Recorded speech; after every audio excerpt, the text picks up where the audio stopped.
Hello and welcome to Team 17 Plays 17 Minutes, a series where we show you what to expect from the first 17 minutes of our titles. Today we have Sheltered 2, a survival management game set in a post-apocalyptic wasteland. Let's jump in, shall we?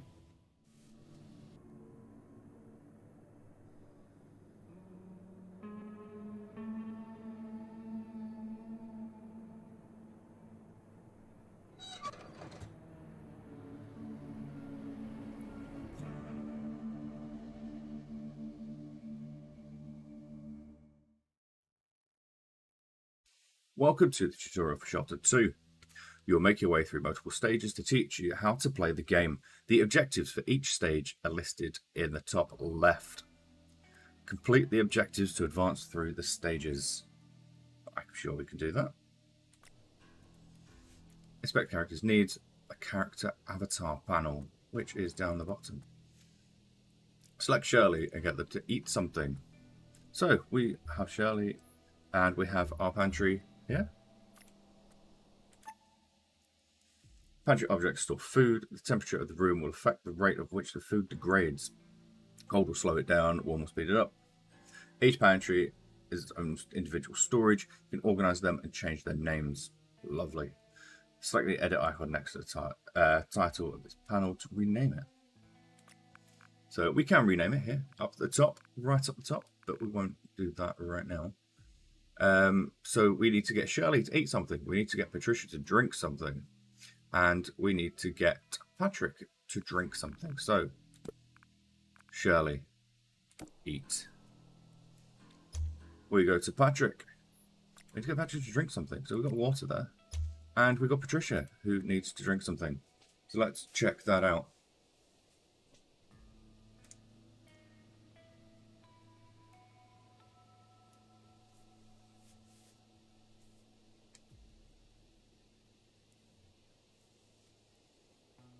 Automate the needs of at least one faction member. You can automate your faction members to take care of their own basic needs. Open up the Clipboard panel, which is up in the right hand side underneath all the food and drink. The Clipboard lets you control your faction members' AI and view a list of all the objects in the shelter. You can toggle the automation of members' needs on and off by placing or removing ticks in the relevant boxes. The object menu details information such as power draw and integrity levels of all objects. So at the moment, they're all set to do, they will do everything when it gets to 75%. We could set some of them to 50%. So if we go, Shirley can drink when it gets to 50% on her needs, she will go and have a drink. The rest of it for now, we will leave it as it is.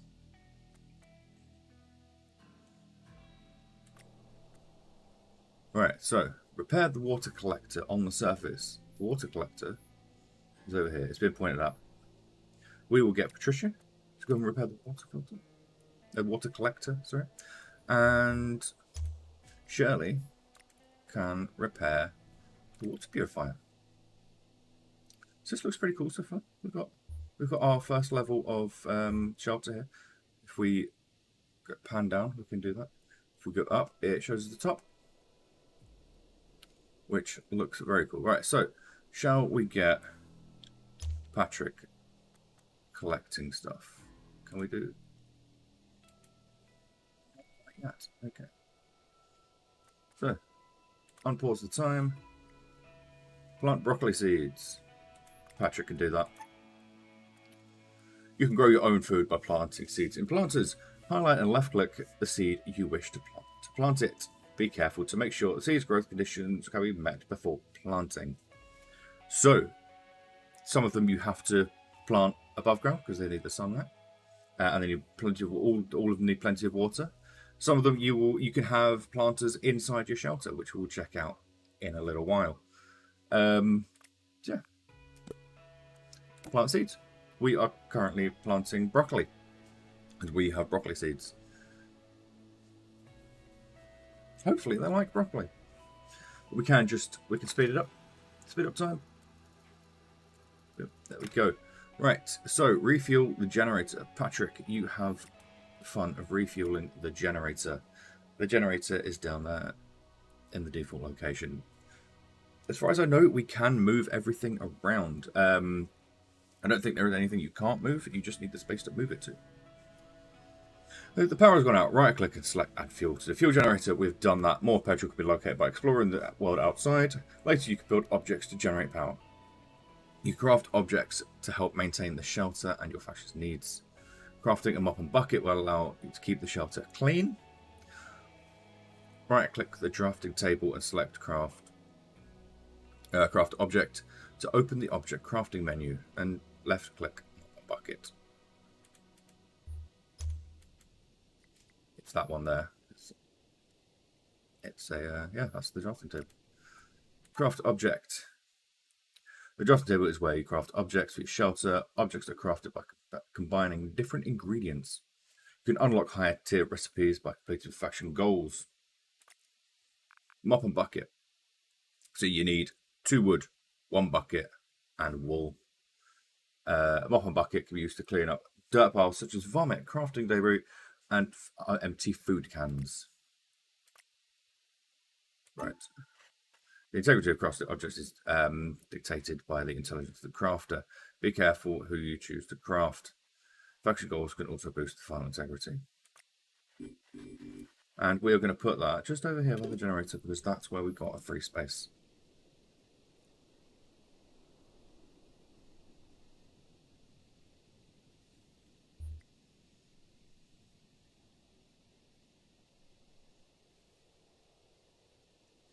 Let's just fast forward a bit of time. There we go. Plus 20 intelligence. Okay, you can view information about the conditions of each room within the shelter by clicking the room information button in the top right. An overlay will appear over each of the rooms of the shelter, displaying the light levels, dirtiness levels, temperature, and rate of temperature change. The background color of the room changes to reflect if the temperature of the room is cold, it will be blue, warm will be green, hot will be red. So let's take a look at that one. Room information. You can toggle it on and off just by pressing room information, which everywhere at the moment is green. Right, fast forward time. We can fast forward a little bit.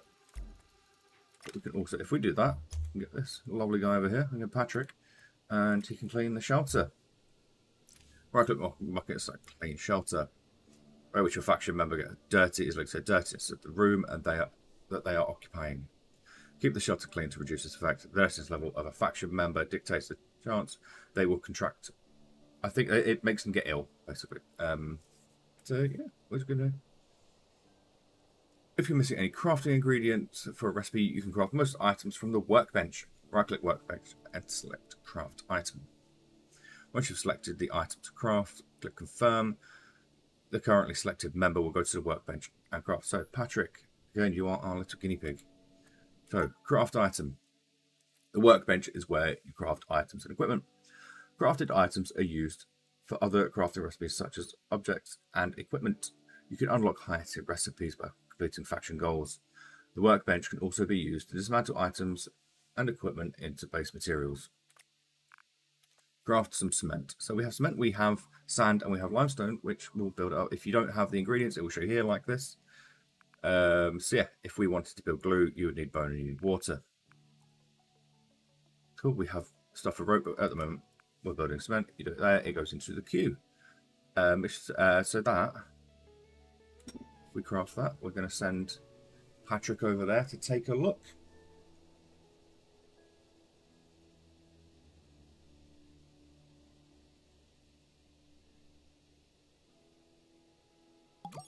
There's a little bunny up there. Recycle a pipe. Right, do you know what? Surely you can do some work. Recycle items. The recycling panel consists of 3 different sections. An inventory of the items that can be recycled, a queue of items to be recycled, and an output queue. Clicking on an item or with the left mouse button will transfer it from the inventory to the queue and vice versa. The recycling process can be started by clicking the confirm button. So we want to recycle that, which gives us metal shavings, which is a crafting ingredient. So I'm guessing we need metal shavings for something. We're going to recycle the pipe.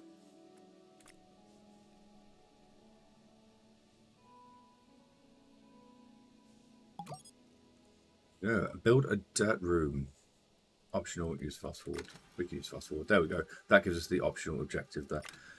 So if we go over to the drafting table, craft object, it's just here. We don't want necessarily to carve out a usable space. There we go. And it can go just there. So who's going to do it? Shirley. We have chosen Shirley. So Shirley will go over and start to dig out that room. And that gives us additional space.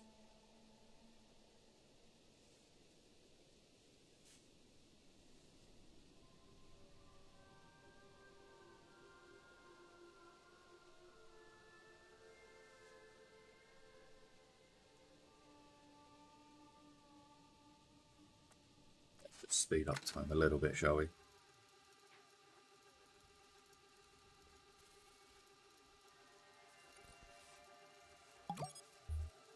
Yeah, open the faction goals menu.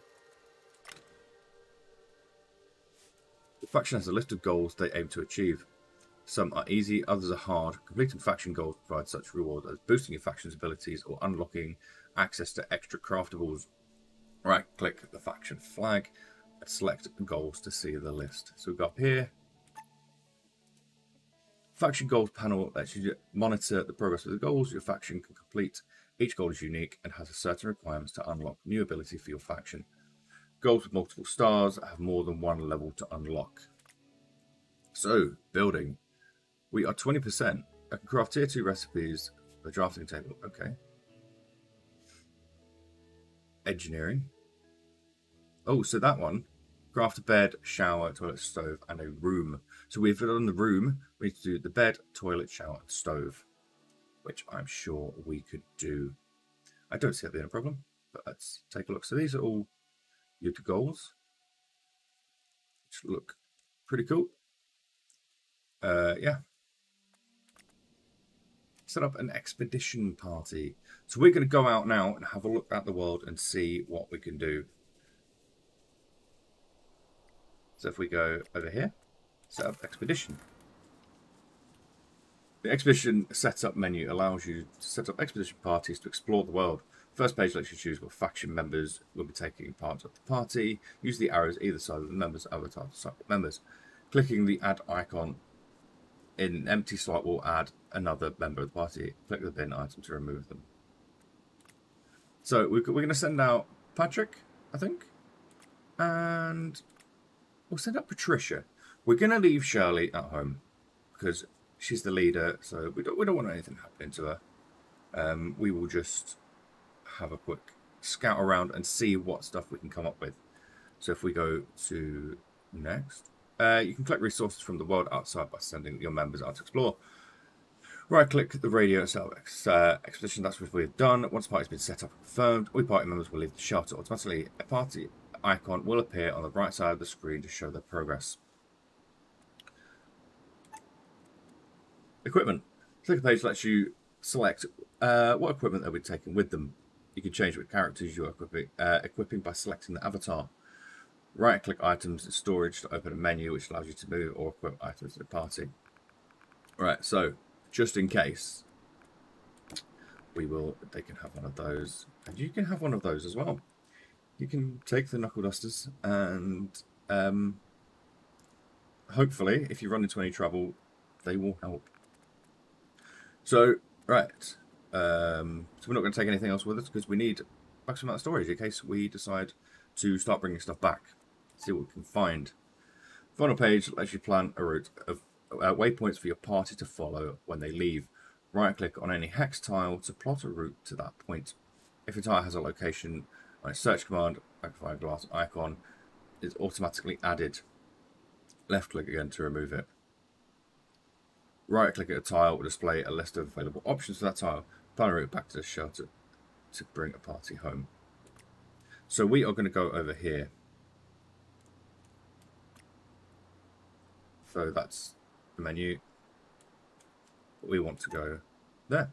Most locations can be searched to locate items to help you survive. This is the best way of finding the resources you need to build objects in the shelter. Most items found or searching locations are low quality, so we're going to check that out. But that gives us the magnifying glass, so they will go and search that. Travel rations, automatic. You can click automatic, so it will automatically assign the travel rations needed. So we go next and open the glossary. If you're stuck but not sure how something works, check out the glossary. You can open the glossary by clicking on the glossary button at the top right. So that's here, this question mark up the top. And it shows you everything you will need. Ailments and illnesses. That sounds fun. The shelter inhabitants can develop physical and mental ailments, such as limps, nervous sickness, or food poisoning. These ailments will be shown on a character's ailments menu, accessed via the avatar panel. Most ailments usually have a negative effect on the character's stats. For instance, nervous tick reduces the character's charisma by 4 and the dexterity by 1.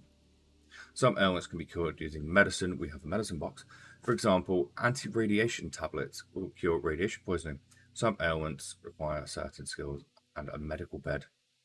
Someone with the surgeon skill, hopefully not going to start removing limbs, can attempt to cure certain physical ailments. Someone with a therapy skill can attempt to cure certain mental ailments. To attempt to cure an ailment using the surgery or therapy skill, you must first have the character you wish to heal lie down on a medical bed. You could then right-click the medical bed and select either attempt surgery or attempt therapy, providing you have the character with the relevant skill selected. When finished, be notified of its success or failure. So we have all the other stuff over there, so we will check that out and have a look a little bit later on. And there you have it, the first 17 minutes of Sheltered 2.